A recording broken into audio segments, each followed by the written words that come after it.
इसमें पहला टॉपिक है कूलॉम का नियम। तो कूलॉम का नियम क्या होता है?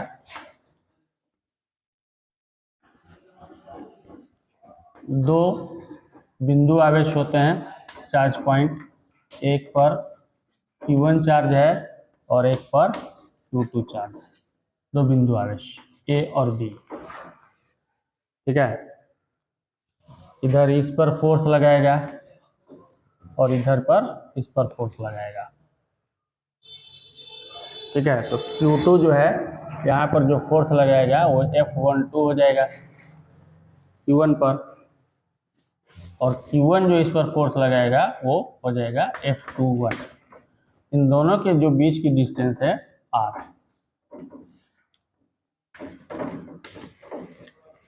कूलॉम्स नियम के अकॉर्डिंग दो बातें इसमें आती हैं। पहला है कि जो इन दोनों के बीच आपको फोर्स लगेगा, क्योंकि दोनों पर पॉजिटिव चार्ज है, तो जो फोर्स लगेगा वो रिपल्सन फोर्स लगेगा, नहीं प्रतिकर्षण बल, ठीक है।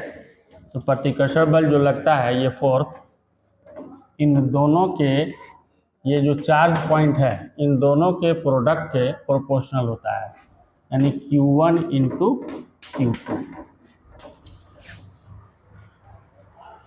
क्लियर हुआ? और इन दोनों के बीच में जो डिस्टेंस है, दूरी है, उसके जो ये फोर्स होता है उसके स्क्वायर के, यानी उसके वर्ग के व्युत्क्रमानुपाती या स्क्वायर के इन्वर्सली होता है। तो इसका स्क्वायर करेंगे और उसका इन्वर्स करेंगे।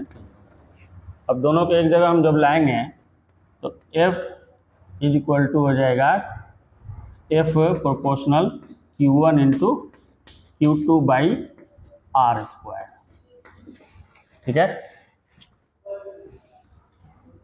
या F इक्वल टू हो जाएगा आपका K into Q1 into Q2 by R square होगा। ये जो K है ये समानुपाती नियतांक यानी प्रोपोर्शनल कांस्टेंट होता है। सीजीएस सिस्टम में, सीजीएस जो सिस्टम होता है उसमें K इक्वल टू 1 होता है। तो K इक्वल टू 1 करेंगे तो हमें मिलेगा F equal to Q1 into Q2 by R square. लेकिन SI यूनिट में K इक्वल टू होता है 1 by 4 pi epsilon naught K equal to. इस कंडीशन में हमारा हो जाएगा F equal to 1 by 4 pi epsilon naught into Q1 into Q2 by R square. Epsilon naught जो होता है, एप्सिलॉन नॉट, ये एयर की परमिटिविटी होती है, वैक्यूम या एयर की परमिटिविटी होती है, यानी वैद्युशीलता बोलते हैं उसको, ठीक है। और एप्सिलॉन नॉट इक्वल टू होता है आपका 8.85 इंटू 10⁻⁻12 कूलॉम स्क्वायर पर न्यूटन पर मीटर स्क्वायर होता है। और इसका वैल्यू यानी 1 बाई 4 पाई एप्सिलॉन नॉट और K इज इक्वल टू होता है 9 इंटू 10⁻⁹ न्यूटन मीटर स्क्वायर पर कूलॉम स्क्वायर होता है। ये हुआ आपका कूलॉम का नियम। आप सभी का मेरे इस चैनल में स्वागत है। आज हम सभी जो बिहार स्कूल एग्जामिनेशन बोर्ड के द्वारा जो इंटर का एग्ज़ाम लिया जाता है, तो उसमें जो क्वेश्चन से आए हुए हैं उन सभी क्वेश्चन को हम लोग स्टार्टिंग आज से शुरू करेंगे सॉल्व करना। इसमें सबसे पहले हम शुरू करेंगे आपको short type question. Short type questions,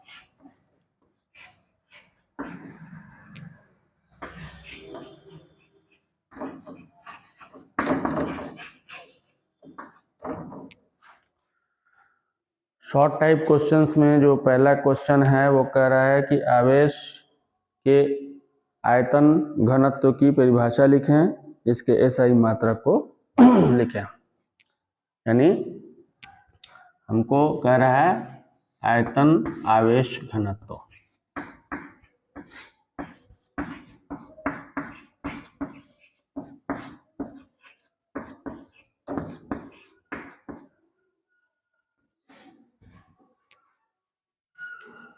volume charge density.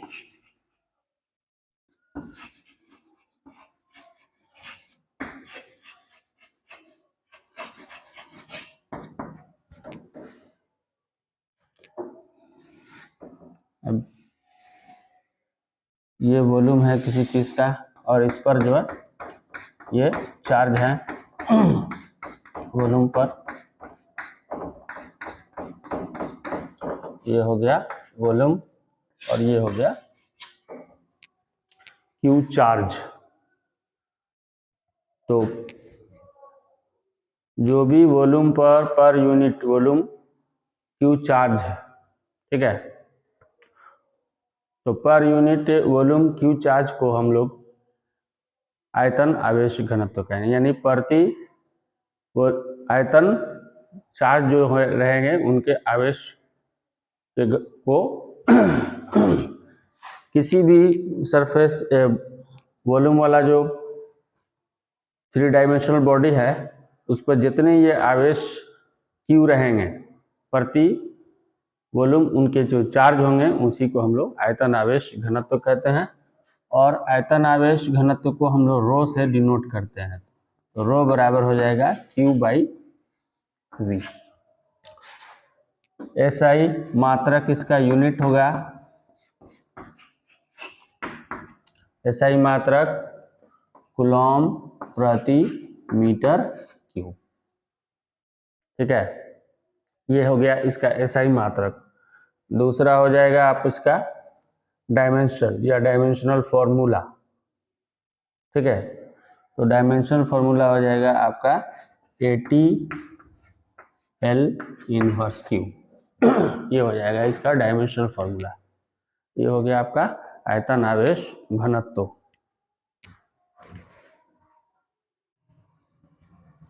दूसरा कह रहा है कि विद्युत क्षेत्र की तीव्रता से आप क्या समझते हैं। विद्युत क्षेत्र की तीव्रता, तो जब कोई हम एक परीक्षण आवेश या टेस्टिंग चार्ज किसी क्षेत्र में ले जाते हैं तो विद्युत क्षेत्र में जो बल लगता है वो प्रति इकाई जो बल है प्रति इकाई वही विद्युत क्षेत्र की तीव्रता है। यानी कूलॉम शक्ति है एक तरह का, उसको हम लोग विद्युत क्षेत्र की तीव्रता कहते हैं। यानी E बराबर हमारा हो जाएगा F/Q0 विद्युत क्षेत्र की तीव्रता। यानी यहाँ पर देखिए जब ये धनात्मक आवेश वाला एक परीक्षण आवेश हम किसी विद्युत क्षेत्र में ले जाते हैं और उस पर जो फोर्स लगता है दोनों का रेशियो, फोर्स और वो चार्ज जो इकाई ले गए हैं, इन दोनों का जो रेशियो अनुपात है उसे हम विद्युत क्षेत्र का तीव्रता कहते हैं। ये इसका आपको मैग्नीट्यूड दिखाया गया है। अगर वेक्टर फॉर्म में इसको अगर हम दिखाएंगे तो ऐसे लिख सकते हैं, क्योंकि आप पढ़ चुके हैं पहले कि विद्युत क्षेत्र की तीव्रता जो है इंटेंसिटी ऑफ इलेक्ट्रिक फील्ड वो एक क्या है, वेक्टर क्वांटिटी यानी सदिश राशि है। तो विद्युत क्षेत्र की तीव्रता का डिफिनीशन इससे निकाल सकते हैं। अब इसका जो एसआई यूनिट जो होगा वो क्या होगा, न्यूटन पर कूलॉम। इसका एसआई यूनिट जो होगा न्यूटन पर कूलॉम। यहाँ से आप चाहें तो इसका डायमेंशनल भी निकाल सकते हैं। ये जो होता है इसका फोर्स का mL/T इनवर्स स्क्वायर होता है और इसका होता है AT। तो अब फाइनली आपका हो जाएगा mL/T inverse cube A inverse. ये हो जाएगा विद्युत क्षेत्र की तीव्रता का डायमेंशनल फॉर्मूला या डायमेंशन। तो क्लियर हुआ। यानी प्रति इकाई आवेश पर लगने वाले बल कि कूलाम शक्ति को विद्युत क्षेत्र की तीव्रता कहते हैं। थर्ड नंबर हमारा जो क्वेश्चन है वो आवेश संरक्षण सिद्धांत से है। थर्ड नंबर क्वेश्चन में कह रहा है कि आवेश संरक्षण सिद्धांत क्या है। तो किसी भी जो आवेश हैं उनका बीजगणितीय योग क्या होता है, कांस्टेंट होता है। यानी एक अगर चार्ज हम जान रहे हैं और यहाँ पर माइनस, तो इसका जो होता है नियत होता है, ये कांस्टेंट रहता है। ये दोनों का ऐड करेंगे तो ये कांस्टेंट होगा आपका। कोई भी, तो आप जान रहे हैं कि जब हम कोई भी मटेरियल जब चार्ज हो जाता है तो दोनों साथ साथ पैदा होता है। एक पर पॉजिटिव जो इलेक्ट्रॉन को लॉस कर देता है और दूसरे पर निगेटिव, तो दोनों का जो उसका बीजगणितीय योग आवेश संरक्षण में क्या होता है कि ब्रह्मांड में किसी भी चार्ज का आवेश का बीजगणितीय योग क्या होता है, नियत होता है, कांस्टेंट होता है।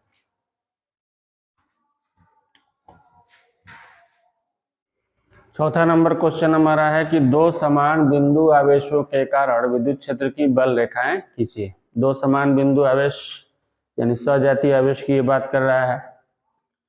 एक ये हो गया आपका, मान लीजिए दोनों निगेटिव है यहाँ पर, तो जब दोनों निगेटिव होंगी तो बल रेखाएं ऐसे होंगी आपकी, एक दूसरे से क्या होती हैं, दूर हटती हैं। ये इस तरह से ये मुड़ती हैं, दूर हटती हैं, यानी फोर्स ये वाला इस पर फोर्स इधर लगा रहा है, ये मान लीजिए एफ है यहाँ पर, और इधर ये वाला फोर्स लगाएगा तो यहाँ भी ऐसे ही देखने को मिलेगा हमको। इस तरह से आपको फिगर के थ्रू दिखाना है, ठीक है। इस तरह से हम फिगर के थ्रू दिखा सकते हैं। उसी तरह हम पॉजिटिव से भी दिखा सकते हैं। आप तो बेटर होगा कि यही फिगर बनेगा। ये निगेटिव का हो गया, पॉजिटिव का भी आप दोनों इसी तरह से आप दिखा सकते हैं, क्योंकि समान आवेश रहेंगे, सेम आवेश यानी सेम चार्जेज, तो उसमें आप जान रहे हैं अच्छी तरह से कि उस पर प्रतिकर्षण बल या रिपल्सन फोर्स लगता है, ठीक है। ये फोर्स इधर लगा रहा है, इधर की ओर ये वाला, और ये वाला उस पर उधर की ओर लगा रहा है।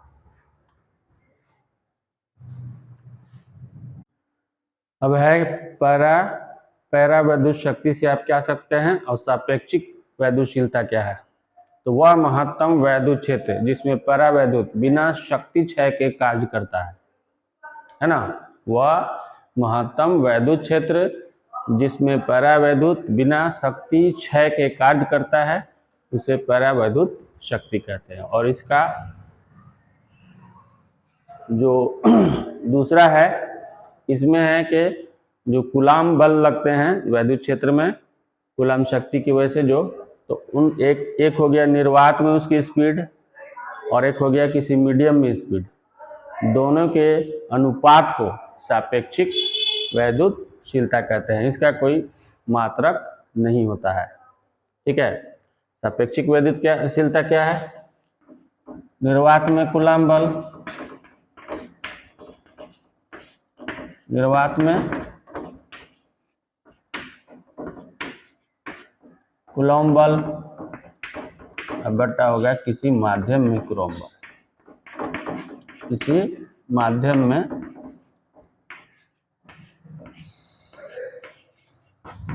कूलॉम बल का जो अनुपात प्राप्त होता है उसी को हम लोग सापेक्षिक वैद्युतशीलता या परावैद्युत स्थिरांक कहते हैं। इस चीज को याद रखिएगा, इसको परावैद्युत स्थिरांक कहते हैं, ठीक है। इसका तो है, इसका जो मात्रक होता है यानी वह महत्तम वैद्युत क्षेत्र जिसमें परावैद्युत बिना शक्ति क्षय के कार्य करता है उसे परावैद्युत शक्ति कहते हैं। और इसका मात्रक जो होता है वोल्ट पर मीटर होता है। इसका मात्रक जो होता है वोल्ट पर मीटर होता है।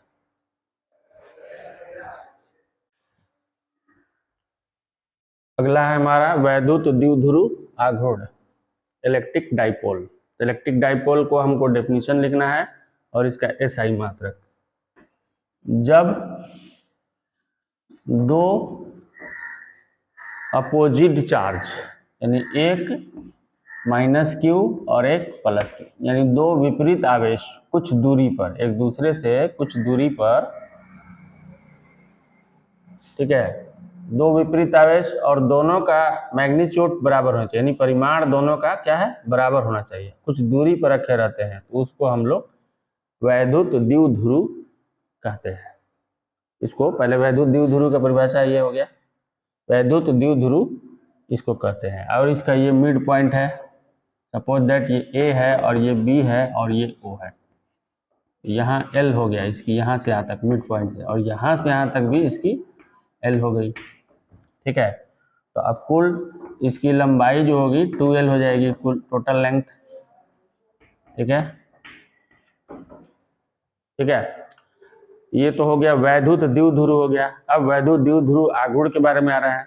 तो वैद्युत द्विध्रुव आघूर्ण किसी एक पॉइंट पर चार्ज और इसकी कुल लंबाई के गुणनफल को, यानी प्रोडक्ट को वैद्युत द्विध्रुव आघूर्ण कहते हैं। तो वैद्युत द्विध्रुव आघूर्ण को हम लोग P से दर्शाते हैं। अब किसी एक चार्ज हम लेंगे इस पर कोई एक, और इसमें क्या हो गया 2l, यानी वैद्युत द्विध्रुव में से किसी एक बिंदु का चार्ज और उसकी कुल लंबाई के गुणनफल को वैद्युत द्विध्रुव आघूर्ण कहते हैं। यह एक क्या होता है, सदिश राशि होता है, ये एक सदिश राशि है, ये वैद्युत द्विध्रुव आघूर्ण। अब इसका मात्रक जो हो जाएगा एसआई मात्रक कूलॉम मीटर, ठीक है, इसका मात्रक जो होगा कूलॉम मीटर हो जाएगा। और दूसरा अगर इसका डायमेंशन फॉर्मूला हो जाएगा ALT। तो समझ में आ गई वैद्युत, ये तो हो गया वैद्युत द्विध्रुव, यानी दो अपोजिट लेकिन इक्वल परिमाण के आवेश कुछ दूरी पर एक दूसरे से रखे हैं, तो उसे हम वैद्युत द्विध्रुव कहते हैं। और इसकी जो टोटल लंबाई है 2l, वो और किसी एक बिंदु पर जो चार्ज है उसके गुणनफल को वैद्युत द्विध्रुव आघूर्ण कहते हैं। तो अब यहाँ पर एक ही यही सदिश राशि है, तो इसको अगर वेक्टर फॉर्म में हम दिखाएंगे तो सिर्फ P पर हम एरो सिंबल लगा सकते हैं। नेक्स्ट हमारा 7वां क्वेश्चन ये कह रहा है कि विद्युत क्षेत्र में की जो बल रेखाएं हैं एक दूसरे को नहीं काटती हैं, क्योंकि देखिए उसमें क्या होता है कि विद्युत क्षेत्र की रेखाओं के प्रत्येक बिंदु जो होता है एक स्पर्शी होता है।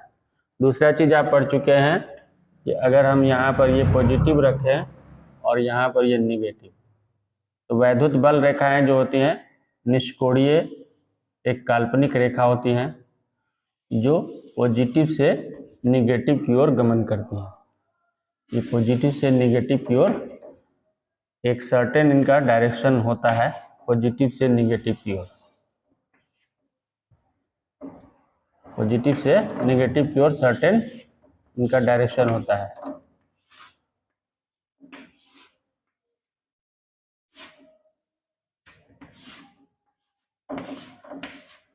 ये होता है सर्टेन डायरेक्शन।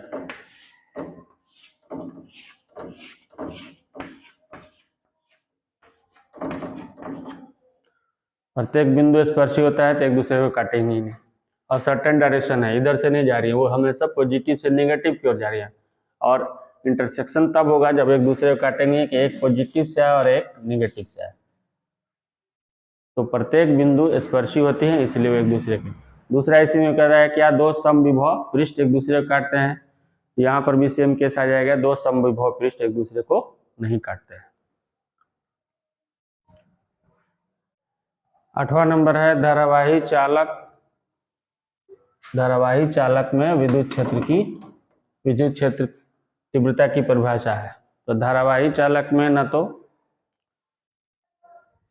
आवेश का क्षय होता है और न प्राप्ति होती है, ठीक है, धारावाही चालक में। इसलिए धारावाही चालक में विद्युत क्षेत्र की तीव्रता 0 होती है। दूसरा है कि समविभव तल की बात, तो समविभव उस तल को बोलते हैं जहां प्रत्येक बिंदु पर विद्युत क्षेत्र की तीव्रता एक समान होती है। वैसा तल जहाँ प्रत्येक बिंदु पर वैद्युत क्षेत्र की तीव्रता एक समान होती है उसे हम लोग समविभव तल कहते हैं। 9 नंबर क्वेश्चन जो है वो कह रहा है कि आवेश के दो मूल गुणों को लिखें। ठीक है, तो पहला हो जाएगा आवेश अपरिवर्तनीय होता है, अपरिवर्तनीय होता है।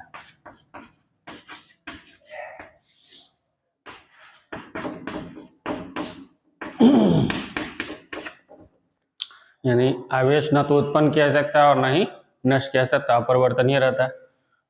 और दूसरा नंबर हो जाएगा आवेश का क्वांटीकरण होता है। आवेश का क्वांटीकरण होता है। ठीक है, आवेश का क्वांटीकरण होता है। आप ये चीज पढ़े हैं Q इक्वल टू N, जहां N बराबर 1, 2, 3 dot dot E equal to है एक पार्टिकल पर, चाहे वो पॉजिटिव हो चाहे नेगेटिव हो, एक इलेक्ट्रॉन पर चार्ज। ठीक है, तो इसके बिना पर हम कितना भी कूलम चार्ज दिया रहेगा, आवेश दिया रहेगा, इसके बिना पर नंबर ऑफ इलेक्ट्रॉन्स हम लोग निकाल सकते हैं। ठीक है, तो 2 हुआ आवेश के 2 मूल गुण। 4 आएगा तो और भी आप लिख सकते हैं। आवेश संरक्षित रहता है परंतु द्रव्यमान संरक्षित नहीं रहता है। द्रव्यमान क्यों संरक्षित नहीं रहेगा यहाँ पर? क्योंकि आप जान रहे हैं कि अगर एक इलेक्ट्रॉन जब किसी एटम ने लॉस कर दिया तो इलेक्ट्रॉन का जो भी द्रव्यमान है लॉस किया तो वो तो उसमें चला गया जिसने गेन किया, जिस पर निगेटिव चार्ज हो गया। जो लॉस किया तो उस पर तो पॉजिटिव चार्ज हो गया, और जो गेन किया उस पर निगेटिव चार्ज हो गया, तो वो मास उस पर चला गया। और एक इलेक्ट्रॉन पर जो मास होता है, एक इलेक्ट्रॉन का जो मास है, मास ऑफ इलेक्ट्रॉन, वो 9.1 इंटू 10⁻³ kg होता है। ये तो लॉस किया उसने, इलेक्ट्रॉन लॉस किया तो मास भी लॉस किया, तो मास जो होता है वो चेंज हो जाता है लेकिन चार्ज सेम रहता है, चार्ज में कोई चेंजिंग नहीं होता है। सब हमको यही 2 लिखना है। क्वांटीकरण की अगर बात आएगी तो आवेश का क्वांटीकरण होता है, यानी क्वांटा होता है एक खास नंबर से यहाँ पर रहेंगे, सब पॉइंट या फ्रैक्शन में नहीं रहेगा। ये टोटल हमारे फर्स्ट लेसन इलेक्ट्रोस्टैटिक्स है 9 क्वेश्चन जो आए हुए हैं अलग अलग टाइम पर। ये टोटल 9 क्वेश्चन है जो शॉर्ट टाइप है, 2 मार्क्स वाले। इसको फिर से देख लीजिएगा। रही बात इसके नोट्स की, तो इसका नोट्स हम कोशिश करेंगे कि इसके डिस्क्रिप्शन में या आपके ग्रुप में हम डाल दें।